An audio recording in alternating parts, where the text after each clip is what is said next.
Hoy vamos a hablar del principio de la restitución. Recuerde que esto es lo que estaba haciendo Jacob con su hermano. Acompáñeme, vamos a estar allí de nuevo en Génesis capítulo 32, versículo 13. Jacob se regresaba donde su hermano Esaú, pero Jacob era consciente que él había robado, era consciente que él había engañado, era consciente que él había tomado algo que no le pertenecía. Así que Jacob viene bendecido, viene con mucho ganado, viene con ovejas, viene con vacas, viene con toros, viene con camellos, viene con cabras, con machos cabríos, trae una cantidad de animales y Jacob dice, voy a enviar eso delante de mi hermano como un presente. Recuerde que en la Biblia dice que la blanda respuesta calma la ira y los presentes abren las puertas. Recuerde que las puertas se abren con presentes. Los presentes tienen esa capacidad de desarmar el corazón o abrir puertas. Y dice la palabra del Señor en Génesis capítulo 32, versículo 13. Y durmió aquí aquella noche y tomó de lo que vino a la mano un presente para su hermano Esaú. Un presente modesto, ¿no? 200 cabras, 20 machos cabríos, 200 ovejas, 20 carneros, 30 camellas paridas con sus crías, 40 vacas, 10 novillos, 500 asnas, 10 borricos. O sea, un presente de 543 millones de pesos, lo hicimos al cambio hace 2 días. Y lo entregó a sus siervos, cada manada por sí, de sí, y dice, le dijo a sus siervos, pasad delante de mí y poned espacio entre manada y manada. Fue enviando por tandas, vaya cada manada llegando delante de mi hermano. Y mandó al primero diciendo, si Esaú mi hermano te encontrare y te preguntare diciendo, ¿de quién eres y a dónde vas y para quién es esto que llevas delante de ti? Entonces le dirás, es un presente de tu siervo Jacob, que envía mi señor Esaú. He aquí también él viene tras nosotros. Mandó también el segundo y así el tercero, y todos los que iban tras aquellas manadas diciendo, conforme a esto hablaréis a Esaú cuando le hallaréis. Versículo 20, aquí hay una clave poderosa. Y diréis también, he aquí tu siervo Jacob viene tras nosotros, porque dijo, apaciguaré su ira con el presente que va delante de mí, y después veré su rostro, quizá le seré acepto. Entonces, ¿qué capacidad tienen los presentes de apaciguar qué? La ira. Un presente puede calmar la ira, puede calmar el enojo de un rey, puede calmar el enojo de un enemigo, puede calmar el enojo de alguien que no te quiere perdonar. Así que perdonar y pedir perdón se requiere de sabiduría. Cuando yo voy a pedir perdón, hemos visto hasta ahora, busco a alguien que sea un puente, que sea una conexión, alguien que me facilite, un facilitador, alguien que vaya y le diga, ¿te acordás de esa persona que te hizo tanto daño? Ni me la menciones. Pues te quiero decir que esa persona conoció de Dios, ahora es evangélico, cristiano, pandereta, aleluya, como le quieran llamar, ahora es hermanito de la fe y ahora quiere pedirte perdón. No, ni me lo menciones, pero te acaba de mandar este presente. Entonces la persona se desarma y la persona va a considerar la posibilidad de tener un diálogo, de tener un acercamiento, de tener una reunión posiblemente contigo. Ahora, si yo agoto todas las instancias, busco a alguien que me quiera ayudar, envío unos presentes, he orado a Dios para que Dios me dé gracia y definitivamente sí o sí esa persona no quiere aceptarlo, pues yo ya delante de Dios puedo librar toda responsabilidad y decirle al Señor, Señor, lo intenté, pero no se pudo hacer. Entonces hay que intentarlo todo. Ahora, no hay que intentarlo como quien va a buscar empleo y no quiere trabajar. Hay gente en este país que llevan hojas de vida con un desgano. Sí, llevan hojas de vida porque necesitan decir en la casa que llevaron hojas de vida, pero en realidad no quieren trabajar. El que quiere trabajar se le nota. Recuerde que la palabra entusiasmo es una palabra que yo prediqué hace como 6 o 7 domingos atrás. Y la palabra entusiasmo significa Dios en mí. Cuando Dios está en mí, yo tengo que tener ¿qué? Entusiasmo. Se me tiene que ver las ganas. Alguien que quiere trabajar llega, póngame a hacer lo que sea. Mire, aquí está mi hoja de vida. No, ya no estamos recibiendo a nadie. Venga, pero pruébeme, déme la oportunidad. No me diga que no, no me diga que después me llama. O sea, hay gente que se le ve las ganas. Entonces, cuando usted vaya a pedir perdón, no vaya a pedir perdón como porque me toca, para luego decirle a Dios, viste que no quiso. No, haga todo su esfuerzo, su mejor esfuerzo para reparar ese daño. Hay gente que está muy llena de dolor y Esaú era uno. Esaú estaba amargado, dolido, con un resentimiento de 20 años, lleno de amargura, lleno de rabia. Y quiero decirle que entonces Jacob dice, si yo le mando 2 ovejas y 5 vacas, este hombre se enfurece más. Si yo le mando limosna, este hombre se va a enojar más. Pero si yo le mando estos presentes, seguramente los presentes apaciguarán su ira y tal vez seré acepto delante de su rostro. O sea, no había ninguna garantía, pero Jacob lo estaba intentando. Ahora, ¿qué es el principio de restitución en la Biblia? Por favor, anote el concepto. La palabra restituir significa enmendar, reponer, volver una cosa a quien la tenía antes, retornar, restablecer al estado que tenía antes y recuperar. ¿Qué es restituir? Reponer, volver una cosa a quien la tenía antes, retornar, restablecer el estado que tenía y recuperar. ¿Qué es restituir? Es eso. Ahora, ¿qué te robó el diablo? ¿Qué cosas robó el diablo? La palabra del Señor nos dice que el diablo hace 3 cosas: hurtar, matar y destruir. Juan 10:10 dice, el ladrón no viene sino para hurtar, matar y destruir. Hurtar. ¿Qué es lo primero que ha hecho el ladrón? ¿Qué te ha robado a ti? ¿Qué te robó Satanás?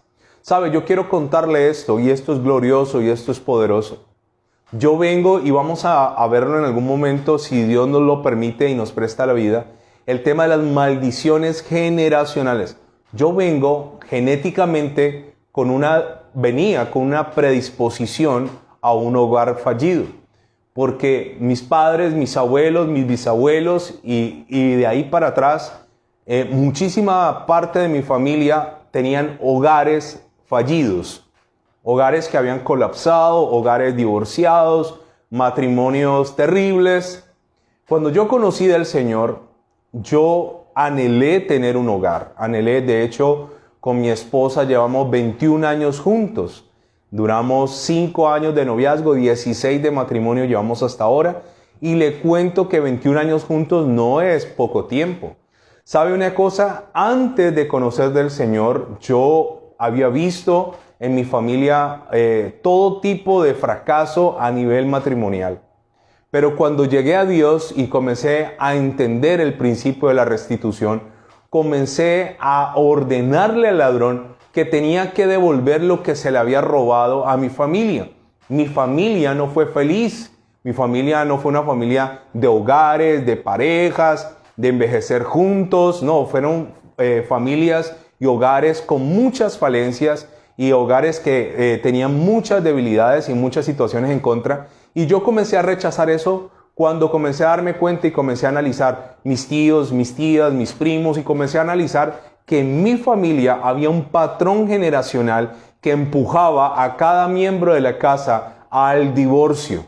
Entonces comencé a orar, comencé a hacer todo lo que tenía que hacer, todo este proceso que hemos venido haciendo de descontaminarme, de renunciar a cosas, de romper ataduras, ligaduras del alma, romper una cantidad de cosas, de perdonar, de pedir perdón, de perdonarme. Y sabe, finalmente llegué a este paso de la restitución y comencé a decirle a Satanás que él tenía que devolver lo que a mi familia se le había robado. Parte de eso ha sido restituido en mi hogar. Yo le quiero contar, para la gloria del Señor, nosotros no somos perfectos, la pastora Marcela y yo no somos perfectos, aunque somos pastores, pero tenemos un hermoso hogar. ¿Sabe? ¿Gracias a quién? Al Dios de los cielos. ¿Y sabe qué ha hecho Dios? Dios restituyó eso. ¿Qué es restituir? Es devolver, es recuperar, es retornar. Es el que lo tenía, ahora se lo devolvemos. Y ayer leímos un pasaje muy interesante que está en Éxodo. Y la palabra dice en Éxodo capítulo 22, del 1 al 3. cuando alguno hurtare buey u oveja y lo degollare o vendiere, por aquel buey pagará 5 bueyes, 5 veces más. El que robaba un buey y lo mataba y lo vendía tenía que pagar 5 veces más. Y por aquella oveja 4 ovejas, o sea, 4 veces más. ¿Qué es lo que hizo Zaqueo? Zaqueo dijo, lo devolveré cuadruplicado si he defraudado a alguien. Estaba ejerciendo el principio de la restitución.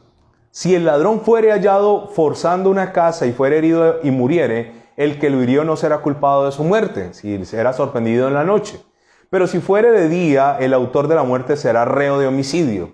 El ladrón hará completa restitución.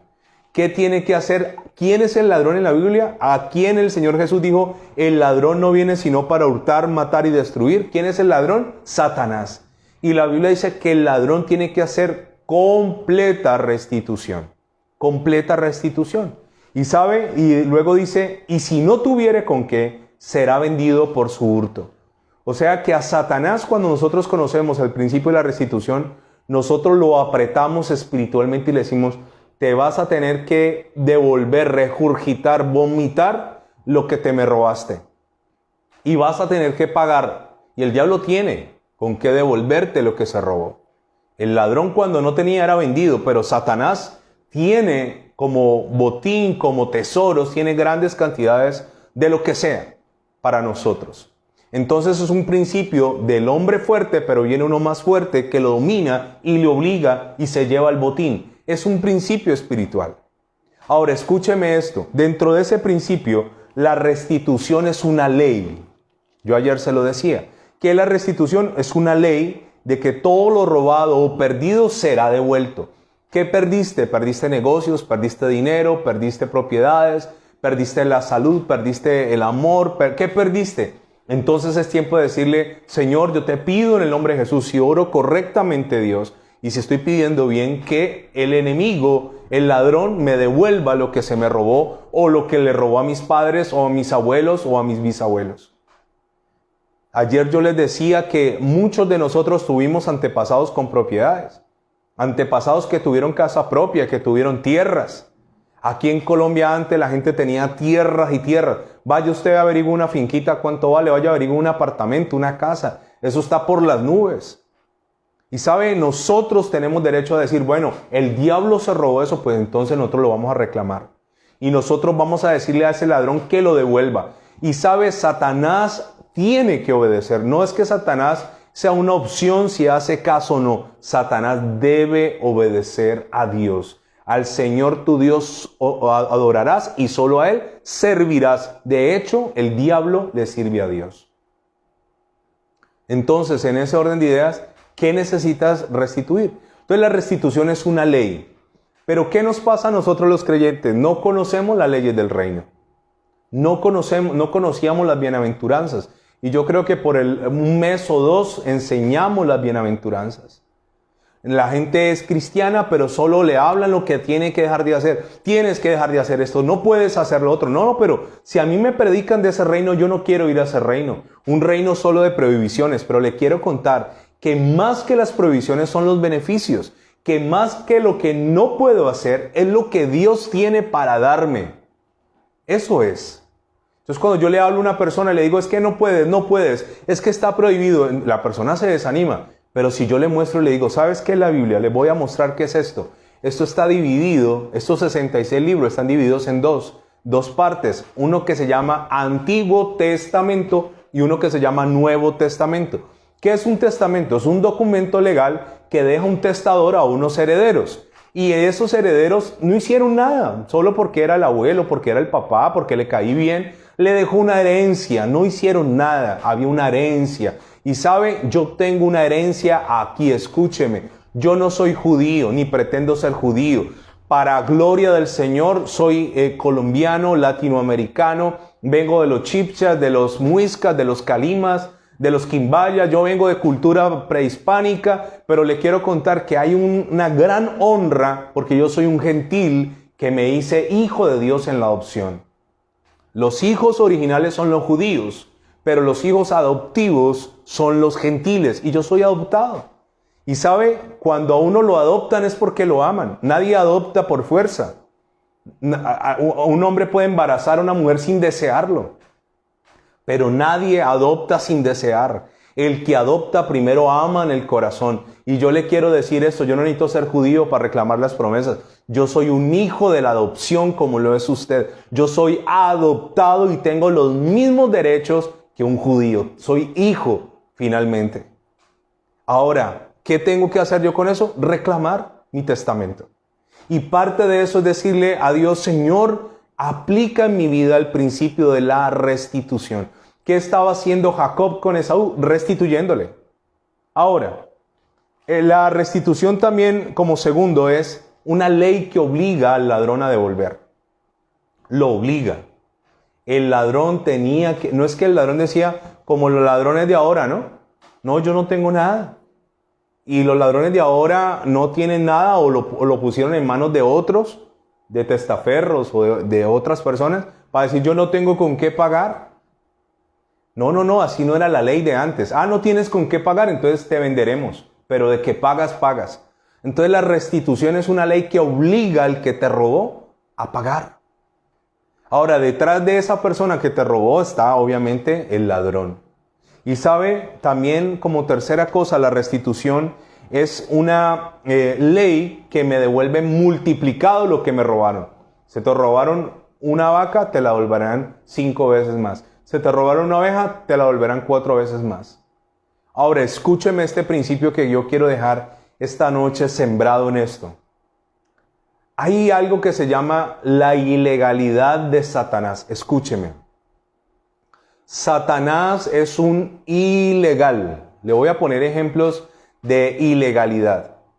En este país, por fuerza, grupos armados desplazaron a personas de sus tierras. Les despojaron sus tierras por fuerza. Se apropiaron de tierras que no le pertenecían por fuerza. Y sabe, esa gente fue desplazada y huyeron. Pero el gobierno nacional, y yo no estoy haciendo campaña política ni nada, no me malinterprete, solo lo utilizo como un ejemplo. El gobierno de Colombia tiene algo que se llama restitución de tierras. ¿Qué es restitución de tierras? Es el gobierno recuperando a grupos armados ilegales las tierras que ilegalmente tomaron y devolviéndosela ¿a quién? A sus legítimos propietarios. Ese es el principio de la restitución. Alguien ilegal te quitó algo que era tuyo, te desplazó, pero Dios, que es más grande que cualquiera, ahora le obliga al ilegal a irse y a devolverte lo que te pertenece. Ese es el principio de la restitución. Hablemos de la ilegalidad también. Dentro de la ilegalidad también hay gente que extorsiona a otros para quitarle dinero. Hay gente que hace llamadas de extorsión, hay gente que amenaza, etc. Y una persona que está siendo extorsionada, aquí hay un grupo que se llama el Gaula, puede llamar al Gaula, decir me están extorsionando, y ese grupo se encargará de perseguir a ese que de manera ilegal quiere quitarte lo que te pertenece. ¿Sabe qué ocurre en algunos países? En algunos países hay personas que entraron ilegales. Y cuando entraron ilegales a un país, no tienen los mismos derechos que una persona que es residente o que es ciudadano en ese país. Porque la ilegalidad sigue siendo ilegal. Entonces, ¿qué ocurre aquí? Dios sabe qué es tuyo y qué no es tuyo. Ahora, si yo sé que algo en mi casa se perdió, mire, hay gente que perdió fincas, tierras, propiedades, casas, minas, hay gente que perdió empresas, hay gente que perdió ideas, gente que le robaron una idea porque no tenía una patente. ¿Sabe? Es tiempo de decirle al Señor, Señor, si tú crees que yo puedo recuperar eso, ayúdame a recuperarlo. Ahora, le voy a decir algo más. Hay personas que se metieron a un matrimonio ilegales y destruyeron un hogar. Cuando una persona daña un hogar y lo destruye, es un ilegal en el hogar. Porque el que tenía el derecho legítimo era el esposo o la esposa. Y sabe una cosa, incluso ahí, aunque se haya ido, y si es voluntad del Señor, aclaro porque no sabemos si es la voluntad del Señor o no, perfecta, incluso alguien puede decir, es que legalmente yo soy la mujer, todavía. O es que legalmente yo todavía soy el marido, y yo reclamo eso. La amante o el amante es un ilegal. Ese es el principio en el que se mueve ¿quién? Satanás. Él es un ilegal. Él va, invade algo que no es suyo. Toma posesión de algo que no es suyo. ¿Y sabe qué ocurre en la gran mayoría de los casos? Los cristianos permitimos que un ilegal se nos meta al rancho. Eso es lo que permitimos. Que alguien que es ilegal se nos meta. El Señor Jesús en Juan 10:10 también dijo que Satanás había venido a hurtar, matar y destruir al ladrón, pero Él dijo también, yo he venido a que tengan vida y la tengan ¿qué? En abundancia. Yo he venido a devolverle lo que éste se robó. ¿Dónde el Señor Jesús ganó la restitución para mi vida? En la cruz. En la cruz del Calvario el Señor ganó lo que a mí me habían robado. Él lo ganó allí para que yo no tenga que pasar por la misma historia de mi familia. Ahora, ¿cómo reclamo yo el principio de restitución? ¿Cómo recibo los beneficios? Primero, creyendo. Porque la restitución es una promesa. ¿Cómo yo lo reclamo? Creyendo. Creyendo. ¿Cómo recibo los beneficios? Creyendo. Si yo no lo creo, no lo reclamo. Ahora, ¿cómo lo creo? Cuando lo conozco. ¿Qué es lo que usted está haciendo hoy? Cuando usted lo conoce, usted dice, claro, eso lo creo porque está en la Biblia. Y comienzo yo a declarar y a pedir conforme a la palabra, decir, yo lo creo. Viene restitución para mi vida. Viene recompensa para mi vida. Lo que me pertenecía y se fue, regresa. Lo que se le robaron a mi familia tiene que regresar al lugar donde nunca tuvo que salir y donde ilegalmente se lo llevaron. Ahora, yo tengo que creerlo. Yo tengo que creerlo. Yo le he reclamado a Dios cosas que el enemigo le robó a mi familia. Y le he dicho, Señor, yo te pido en el nombre de Jesús que si es posible, se me devuelva. Que vuelva eso a mi vida, que recupere eso. ¿Qué hizo Esaú? Nada, le llegó. Y quiero decirte que seguramente puede ocurrir en tu vida que cuando comiences a orar y comiences a creer y comiences a pedirle al Señor, vendrá algo sorprendente. Vendrá algo que tú dices, pero yo no esperaba que esto ocurriera de tal forma, pero Dios tiene planeado. Pero ¿sabe cuál es el problema? Pedimos y pedimos mal, dice la Biblia. Por eso no recibimos, porque no sabemos pedir. Ok, lo segundo es, para recibir los beneficios, es demandando eso delante del Señor. ¿Qué es una demanda? Cuando yo presento ante un juez una petición. La Biblia dice que Él es el justo juez, y si yo voy delante del Señor, yo le digo, bueno Dios, la Biblia habla de la restitución, yo presento delante de ti esta petición. Mira, Señor, mis antepasados tuvieron esto, tuvieron lo otro, y yo ahora no tengo nada, no tengo, Señor. Ahora, obviamente, vuelvo a hacerle la claridad que hice anoche. Dios no te va a bendecir para que te pierdas. Dios no te va a dar dinero para que te metas a un bar a beber. No, Dios no nos va a promover el pecado. Muchas veces Dios tendrá que decirte, hijo, ¿sabes qué? Yo quiero restituirte, pero no estás preparado. No estás preparado para la restitución. Dios prefiere que te quedes sin un centavo encima, sin un peso, y seas salvo, a que te llegue una bendición y te pierdas. Entonces esa oración también tiene que ir acompañada con otra oración. Prepara mi corazón para cuando vengan las vacas gordas. Prepara mi corazón para cuando venga la abundancia y la sobreabundancia. La Biblia me habla de 4 niveles. Escasez, no alcanza para nada la plata. Suficiencia, ras con ras. Todo lo que entra, todo se va. Luego viene la abundancia, queda algo, hay vacaciones, podemos ir a comprar cosas. Y luego viene la sobreabundancia. Dios no tiene problema en que nosotros vivamos en abundancia o sobreabundancia. El problema radica en nosotros y en nuestro corazón. Entonces, ¿qué vamos a hacer? Vamos a pedir restitución. Y vamos a decir, Señor, alguien me hirió, alguien me dañó, alguien me robó, alguien me hizo. Señor, devuélveme eso. Seguramente no puede ser todo material. Posiblemente tú debes decirle, Señor, restituye en mi vida las ganas de seguir adelante. Restituye, Señor, el amor que se me fue. Restituye, Señor, la paz que ya no tengo. Restituye la salud, Señor, que he perdido. Señor, restituye muchas cosas en mí. Lo tercero que le quiero decir es, hay que tomar posesión. Lo primero es conocer que hay una ley y tener fe. Lo segundo es presentar una demanda delante del Señor. Señor, aquí está mi petición. Y lo tercero es tomar posesión. ¿Tomar posesión qué es? Es actuar por fe frente a la situación. Es actuar por fe. Dios esperará que tú actúes por fe, que te muevas por fe, que lo creas, que avances por fe, creyendo que la restitución viene. Permítame leer Joel capítulo 2. Vamos a leer este pasaje tan interesante del profeta Joel. Lo primero que le quiero decir es que el nombre Joel significa Jehová es mi Dios. Profeta Joel.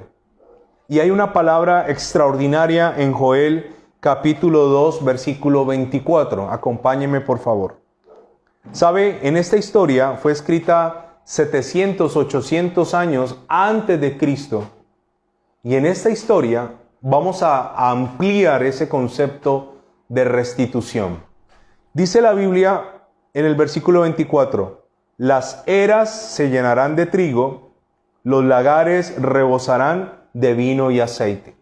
Yo estoy predicando en la iglesia todos estos domingos de estas tres cosas, el trigo, el aceite y el vino. He estado predicando todos estos domingos de lo mismo. El trigo, vimos que era el trigo, el siguiente domingo que era el aceite, el siguiente que era el vino. Tres cosas, ¿sabe?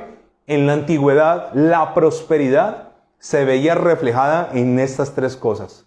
Había que tener ganado, y sí, pero el trigo, el vino y el aceite. Le voy a contar cosas de algunos de estos ingredientes. Primero hablemos del vino. El vino tenía que pasar por un proceso. El vino tenía que cultivarse, sembrarse, esperar a cosecharse, que no se perdiera, que no se dañara. Luego se tomaban las uvas, se llevaban a un lugar donde se pisaban, llamado el lagar. El vino tenía dos sentidos. Primero, una bebida refrescante, era una bebida como un jugo, y lo segundo era una bebida que era embriagante. Ahora, el vino, cuando era nuevo, se llamaba mosto. Ese era el nombre para el vino nuevo. Y el vino oínos era un vino ya fermentado, que normalmente se echaba en un recipiente de cuero llamado un odre. En toda casa que se respetara, no podía faltar el vino. Porque el vino no solo era para consumir, la idea no era emborracharse. Recuerde que en la antigüedad no habían bebidas gaseosas como tenemos ahora, no habían sodas, no había toda esa cantidad, esa gama de bebidas, no había licuadora, no había con qué hacerse un jugo de guayaba, ni un jugo de mango, ni nada de esas cosas. Entonces la gente o tomaba agua o tomaba vino. Así de sencillo. Tomabas agua, tomabas vino. O sea que si tú llegabas a una casa y te querían honrar, te daban a beber ¿qué? Vino. La Biblia dice que el vino alegraba el corazón de la gente, alegraba el rostro. El vino estaba en los agasajos, o sea que el vino era un sinónimo de prosperidad. Ahora, la segunda cosa es el trigo. El trigo se tenía que sembrar, esperar a cosechar, pero normalmente el trigo le daba algo que se llamaba la cizaña. La cizaña se parecía mucho al trigo, pero la cizaña no daba un fruto verdadero, sino que tenía su grano vacío. Por eso la cizaña era erguida y el trigo se inclinaba. El verdadero cristiano que es trigo se doblega, es humilde, se humilla.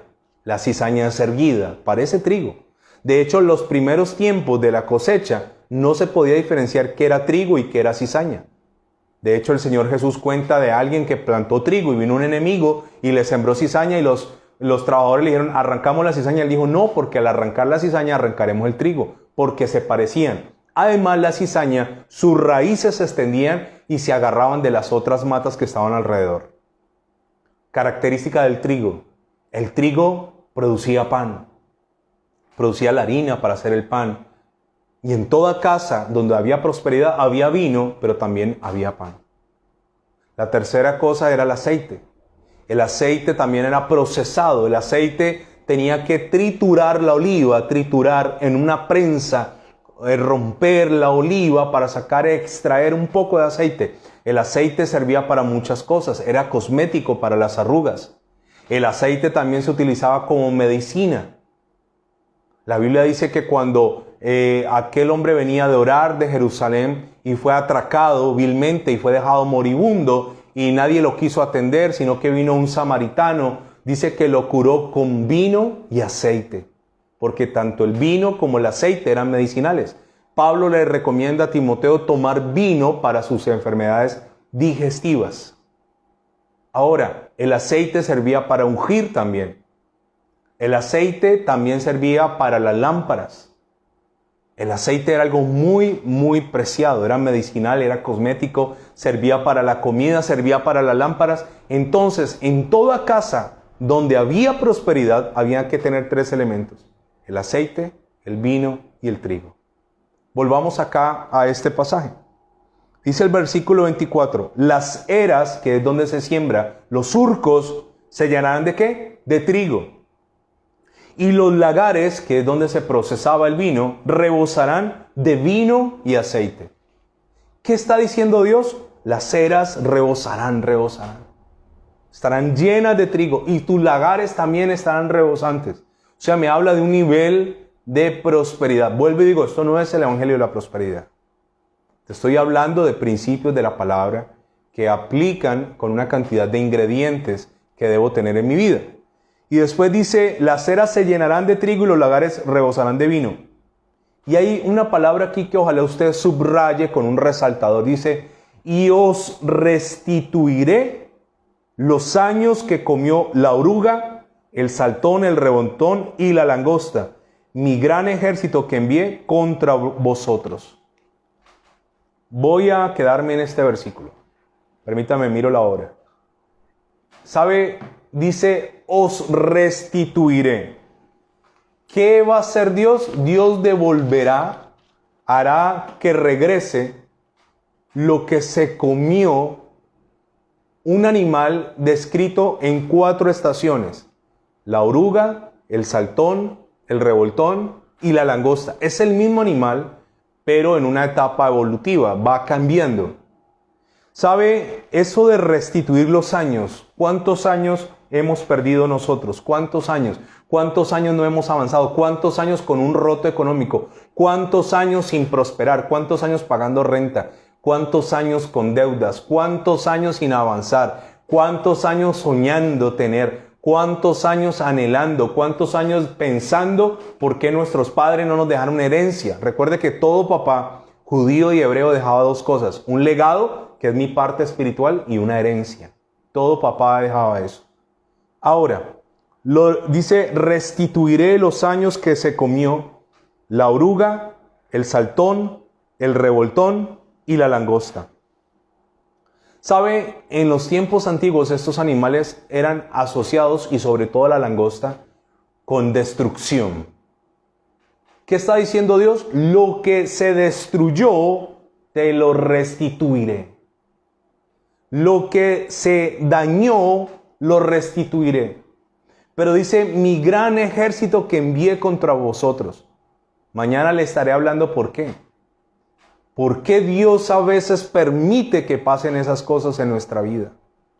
¿Por qué a veces Dios mismo permite que venga el saltón, el revoltón, la oruga y la langosta? ¿Por qué Dios a veces permite eso?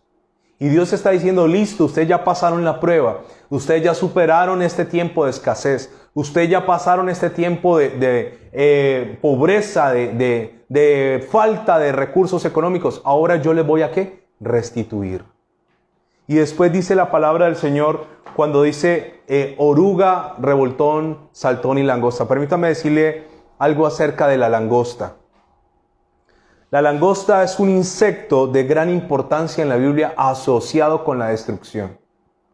¿Sabe? Pertenece a un orden de animales llamados ortópteros. Y ¿sabe? Ellos son saltadores y son plagas invasoras. Cuando una persona tenía un cultivo, cultivaba lo que fuera, normalmente trigo, y veía una nube que se aproximaba de insectos, y eran langostas, no langostas de mar, eran grillos, saltamontes, gigantes. ¿Sabe? Se ha descubierto enjambres de hasta 300 millones de individuos. ¿Sabe? Una sola langosta En un año podía reproducirse y tener miles y miles y miles de hijos. Una sola. Entonces, cuando el pueblo sembraba, no había forma de proteger, no había plaguicidas, fungicidas, no había todo lo que se le aplica hoy a las cosechas que hace tan venenosos los vegetales y todo lo que consumimos. No había eso. No había invernaderos para hacer encierros para que no entrara la plaga. No había eso. Así que no había otra sino depender totalmente de Dios.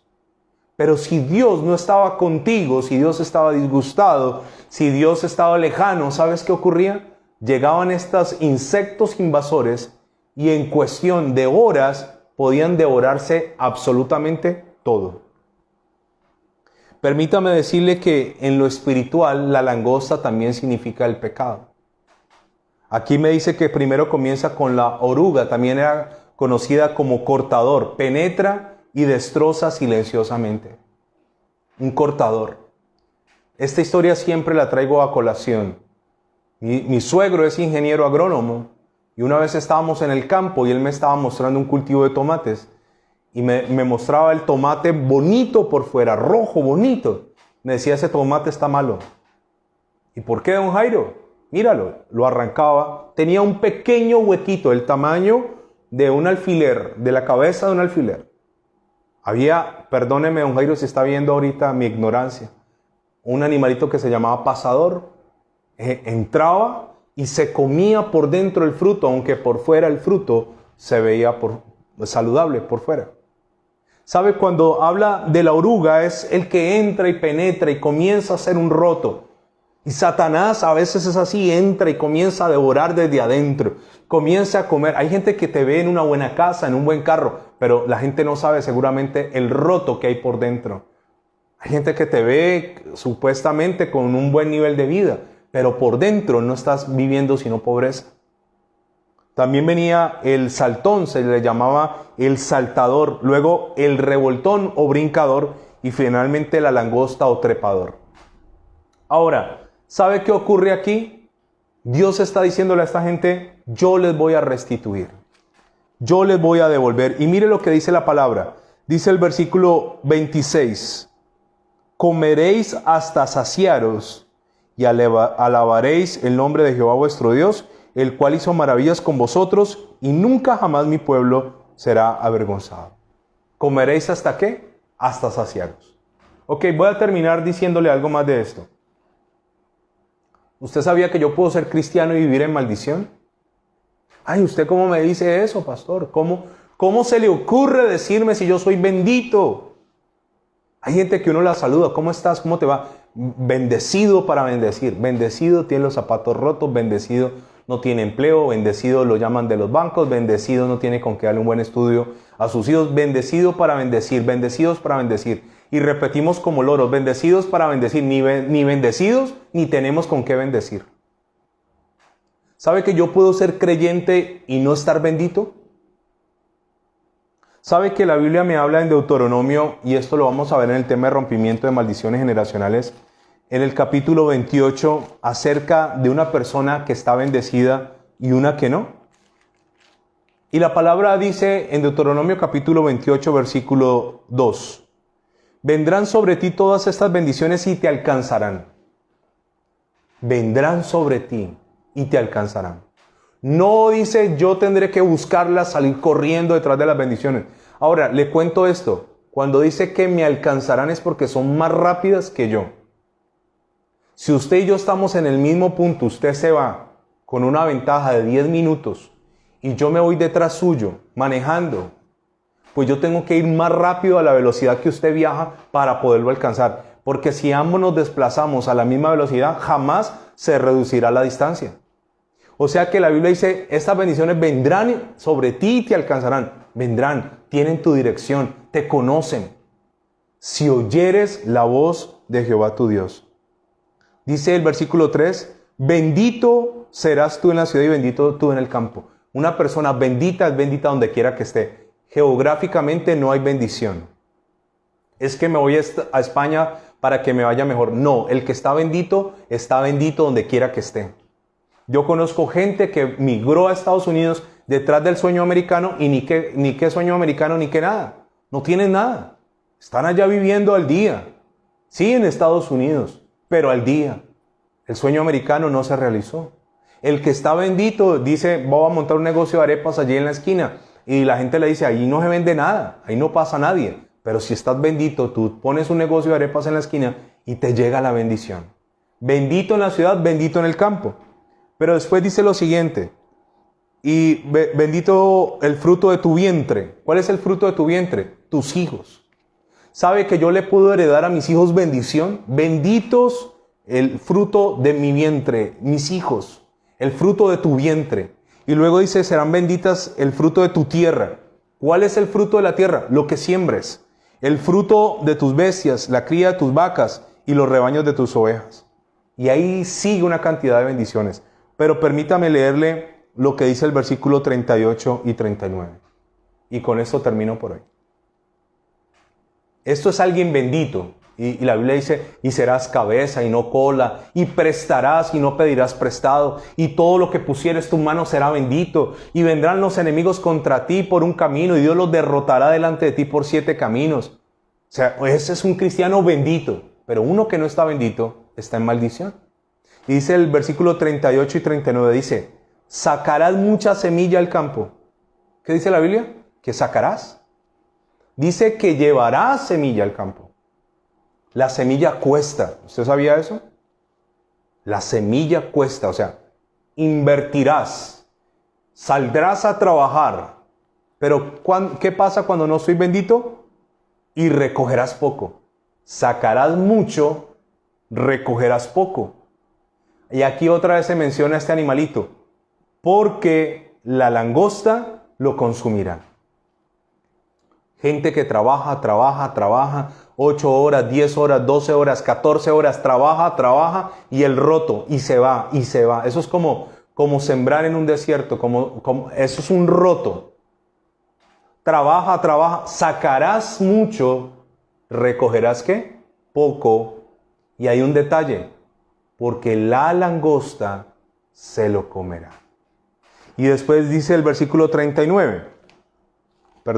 Dice el 39, lo siguiente, plantarás viñas. Bueno, entonces voy a plantar viñas para tener uvas. Y labrarás, trabajarás.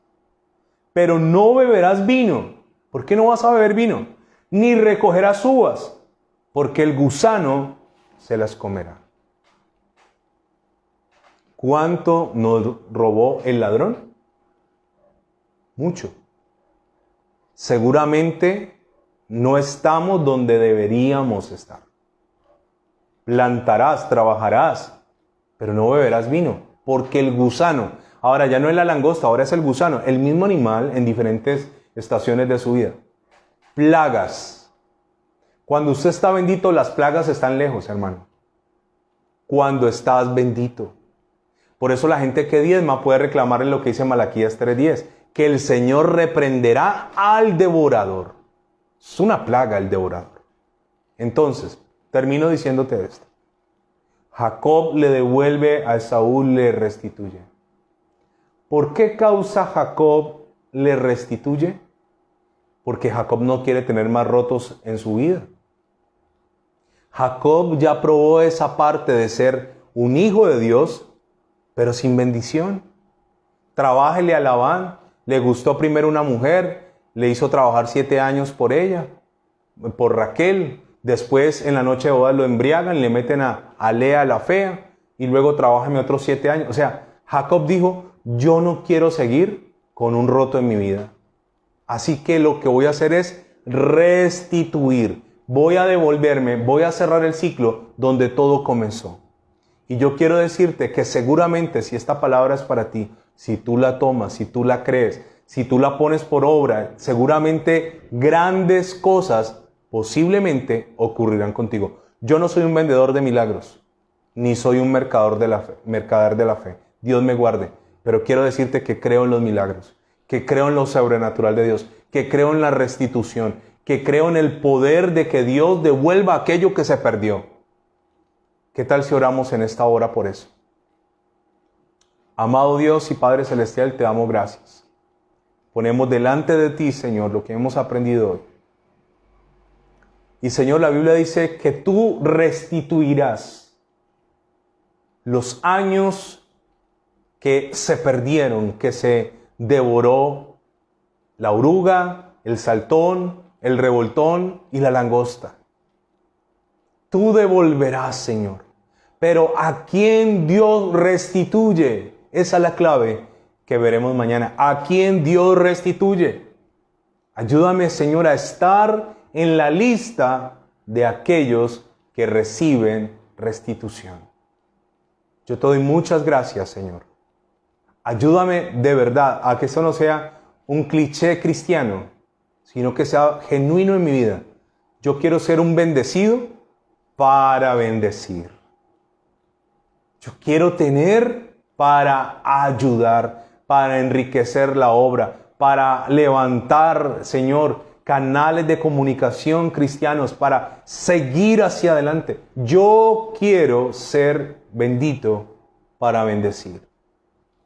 Señor, por favor, hoy oro por aquello que durante años perdí. Y hoy, Señor, con base en principios bíblicos, presento mi demanda. Señor, esto es lo que el enemigo se le robó a mi familia. Se le robó bienes, se le robó dinero, se le robó felicidad, destruyó hogares, se le robó el amor a muchos de ellos. Así que en el nombre de Jesús yo reclamo restitución para mi vida, en nombre de mi familia, como representante de mi familia. Y pido, Señor, que esto venga sobre mis hijos y los hijos de mis hijos. Y que ojalá tú me permitas dejarle a mi hijo un legado, pero también dejarle una herencia. Te doy muchas gracias en el nombre de Jesús. Amén y amén.